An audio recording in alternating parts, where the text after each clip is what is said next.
The recording you are about to hear is the voice of my Father, who wanted to share with everyone that there is a whole new world for you. You see, I never got to meet my Father face to face in this world, but I'm going to share with you an incredible moment in my life that took place in a time when I actually gave up on faith, when I gave up on almost anything that was positive or achievable.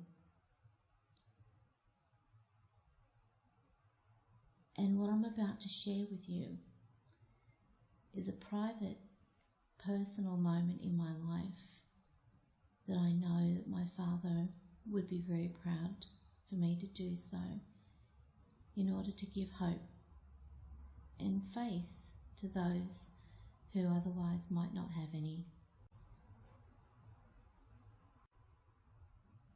Through this, God made it possible for me to find his number and address, which made headlines in the Lincoln Times newspaper. My birth name was Angela. I never felt it belonged to me, so I changed it once I was old enough.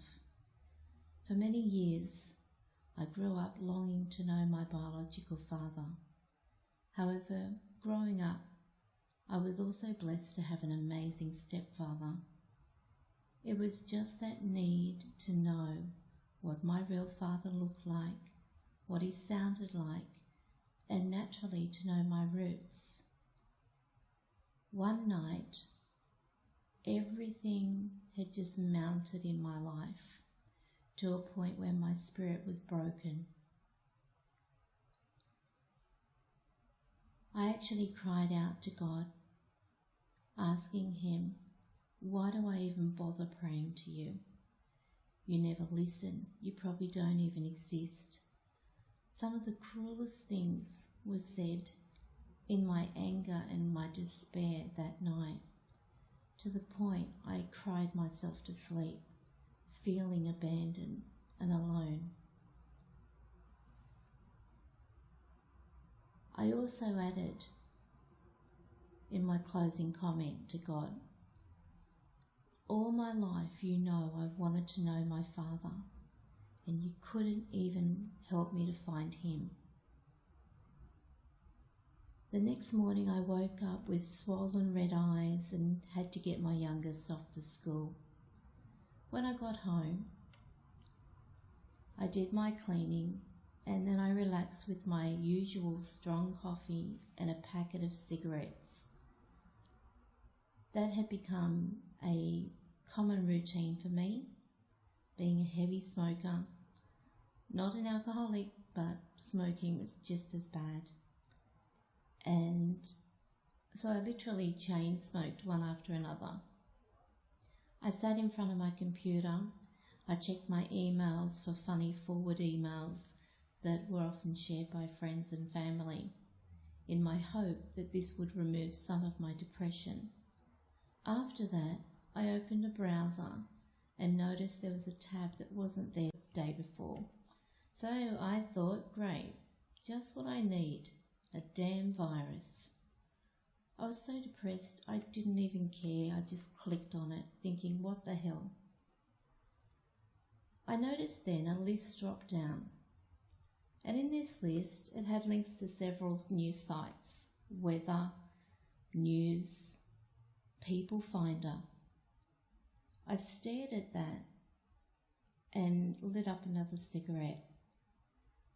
Then I decided to click open this People Finder link, and it revealed two separate sites.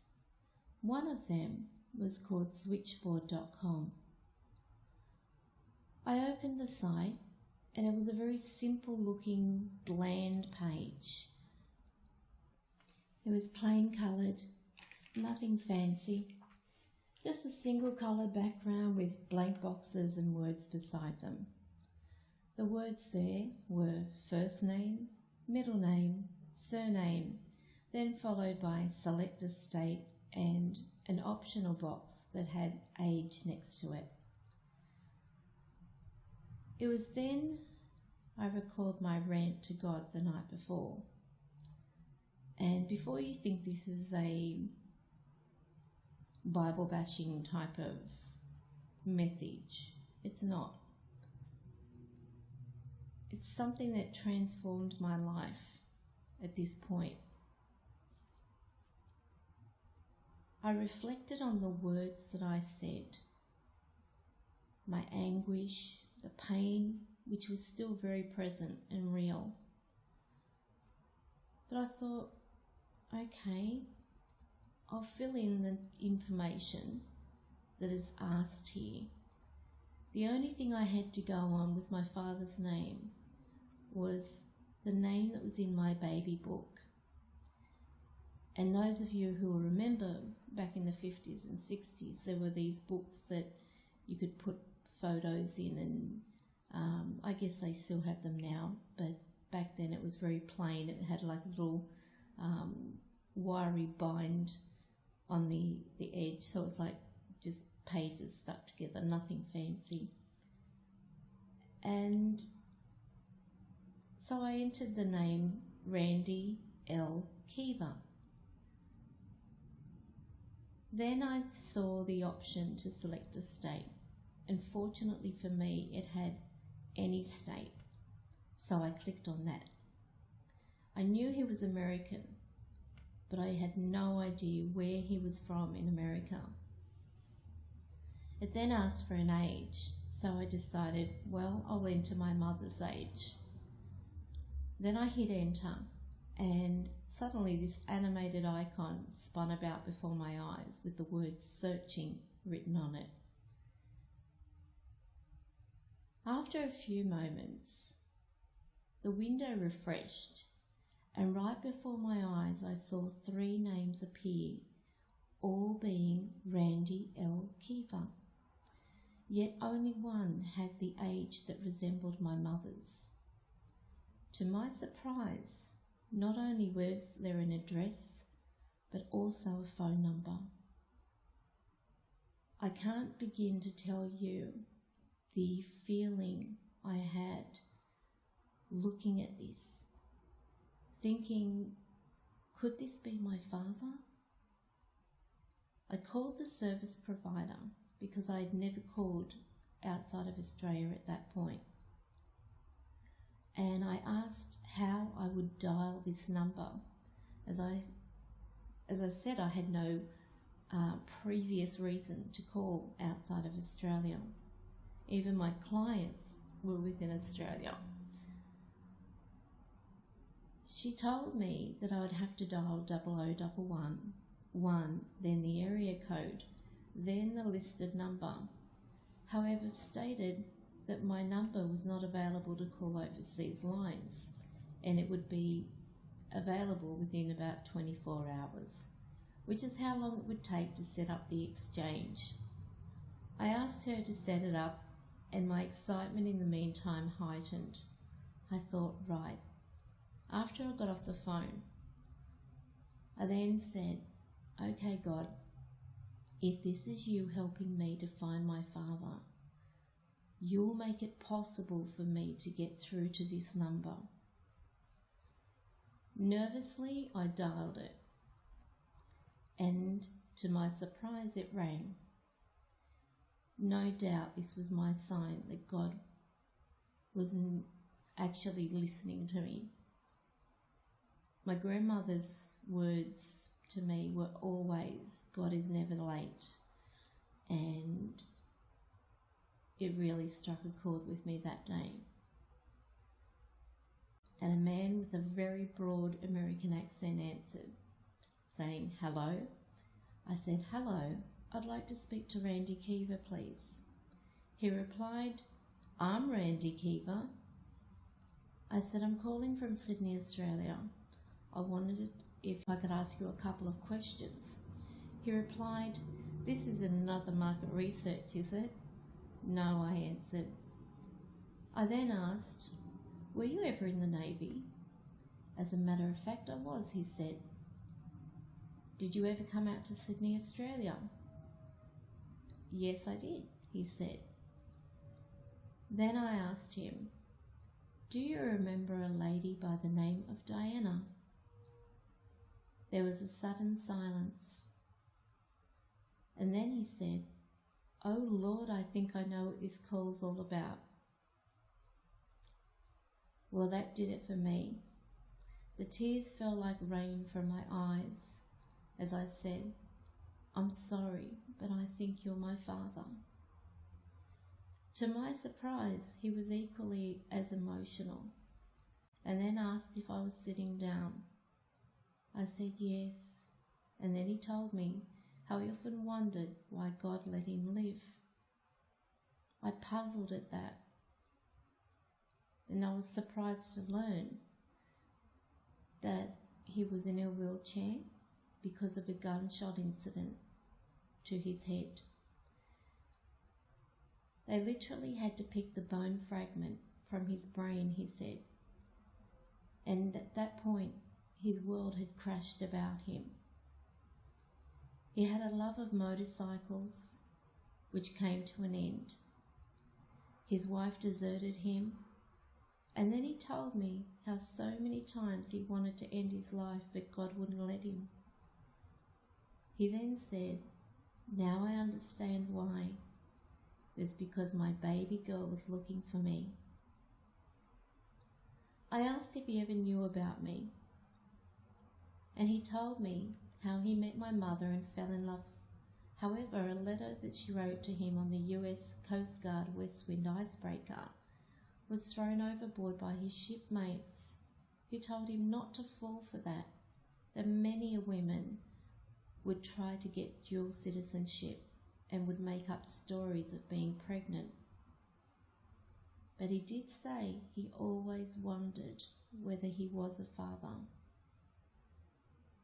It turned out that a year or so later he did marry, and yet he never had any children.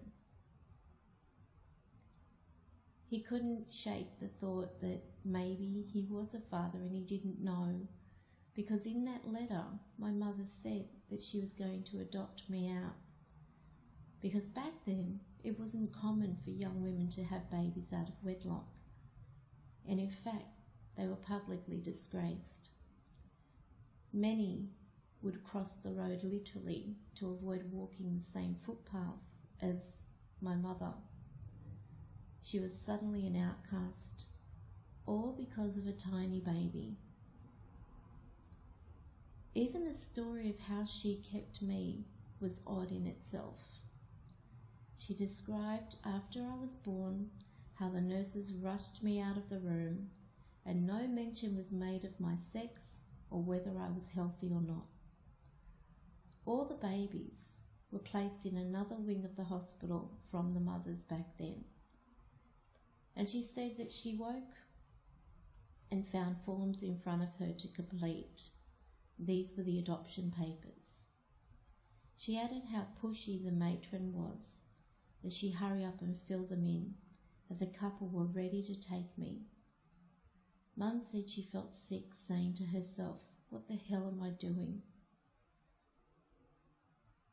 All the while trying to convince herself that it was for the best. She said the medication they gave her made her fall asleep several times, nodding off. And in one point she dreamt. And in this dream, she said she was showing me to the family, and they all said what a beautiful little girl I was. When she woke, she asked the nurse if she could see her daughter. The nurse got the matron, who demanded to know who told her my sex. She didn't accept it was a dream my mother had. Mum said she wasn't signing anything until she saw me, and it was then my grandmother arrived, and when she saw me, she said, she looks like an angel. Let's call her Angela. So that's how I got my birth name, but as a child I seldom responded to it. It was quite overwhelming, this phone call between my father and I, getting to know one another and asking many, many questions. And then discovering he's not only a father but a grandfather. I don't think I had a single dry eye, basically, for a whole week. And to my surprise, neither did he. He accepted me completely as his own. And my mother also confirmed it was him because he sent a photo of when he was in the Navy. And he was quite handsome. The audio that you're about to hear, as I mentioned, I didn't get to meet my father in this life until he passed over. But aside from that, we communicated back and forth by phone call and email and letter. This recording is an EVP of my father speaking to me and asking me to share with others what is in store for the soul after it leaves this world. And he also expressed how proud he was of me. This is real EVP. 6 years after he passed away.